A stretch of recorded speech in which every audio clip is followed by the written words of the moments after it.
There is an old saying, a baby must cry for its mother to feed it. The baby's cry is one of demand and is welcomed as a sign of a healthy baby. Notably, male and female babies cry equally and they stop crying as and when they discover other ways of making themselves understood. Children, as they grow, cry for all kinds of reasons. But sadly, the ownership of the act is ascribed to the girl child. Don't cry like a girl. Does that sound familiar? That is the anthem for discouraging boys from shedding tears. Unfortunately, that labels the girls as the criers, helpless like babies. Do you think that it's true that girls cry more than the boys? Definitely not. I can definitely assert that in my class, the girls cry less than the boys. In my home, the saying, if ever said, was, don't cry like a baby. My father made sure that crying was a generic act. The whole mindset of people generally is that women are the weaker gender, prone to crying and should grow up to be protected housewives. People believe that only the man of the home should earn money and the woman cannot have a career. Earlier, whenever a girl child was born, people would be disappointed, abandon it, or even kill her as they felt it would be too much of a burden on them. It is still happening throughout the country and in much of the third world. Now, fortunately, the government of India has started many schemes to save, nourish, and protect them. One of them is Beti Bachao, Beti Padhao. Truly just a simple toilet, a gas connection and a tap at home has freed crores of girls across India from this eternal cycle of awaking before dawn just for toilet activity and spending the greater part of the day fetching firewood and kindling from forests and water from wells sometimes miles away. That is a thing of the past.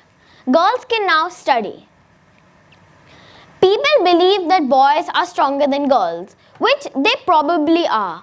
But people have the audacity to say that girls are not capable of doing many tasks which boys are easily able to do, and that is not true.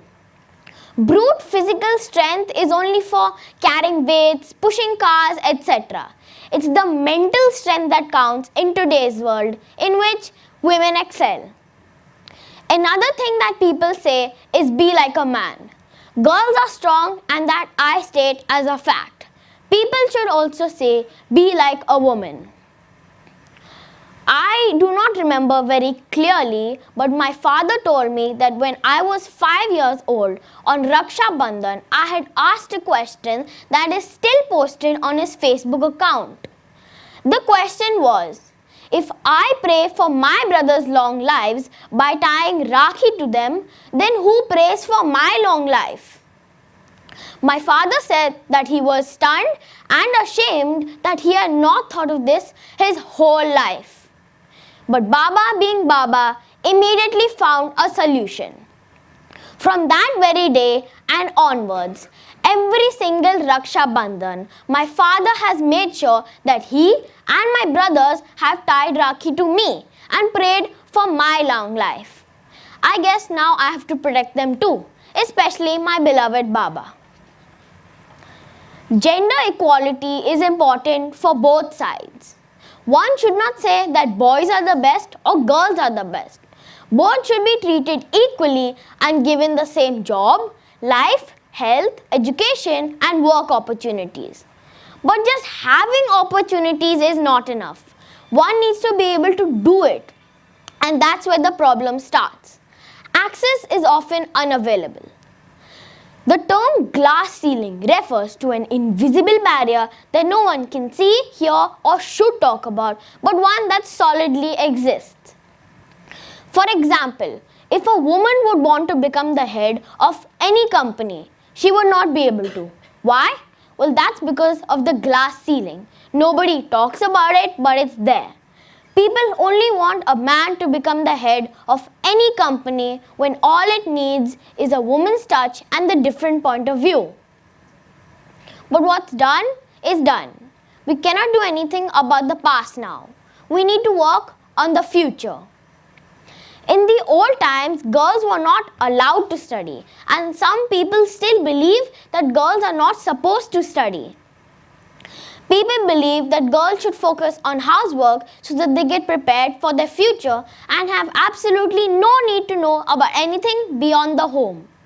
Unbelievably, even today, in some places, girls can only study till the 6th grade and are married off at the tender age of 13 plus. Not getting a proper education or job opportunity is not all. There are so many more things that women are not allowed to do. For example, in some places, women have to cover not only their hair but also their skin and only leave the eyes to see. And if they do not do so, they will be arrested or even in some cases beaten to death. In other places, grown women, I repeat, grown women do not have the freedom to travel or holiday without a male chaperone. My home has no real concept of male and female in terms of rights and duties. My brother and I wash our own dishes, fold down clothes, and get rewarded and disciplined equally. My father has always told me and my brothers that since I am the balanced one, it should be me who run our joint company if we ever have one. I have been clearly told that I can be whatever I wish to be when I grow up, but I must work hard, pay my own way in life, and succeed on my own terms. While on the outside world I see a woman's life in so many places has already been fixed by the parents. But wait, not only by the parents but by the society and the government too. The married girl is like a property that is being handed over from the ownership of the father to the ownership of the husband. The proper word is chattel. Women are treated like chattel, just pieces of property. An interesting fact, did you know that most girls are taught to avoid risk, but boys, they are taught to play it rough? A Hewlett-Packard internal study found out that men will apply for any job or promotion even if they barely meet 60% of the required qualifications.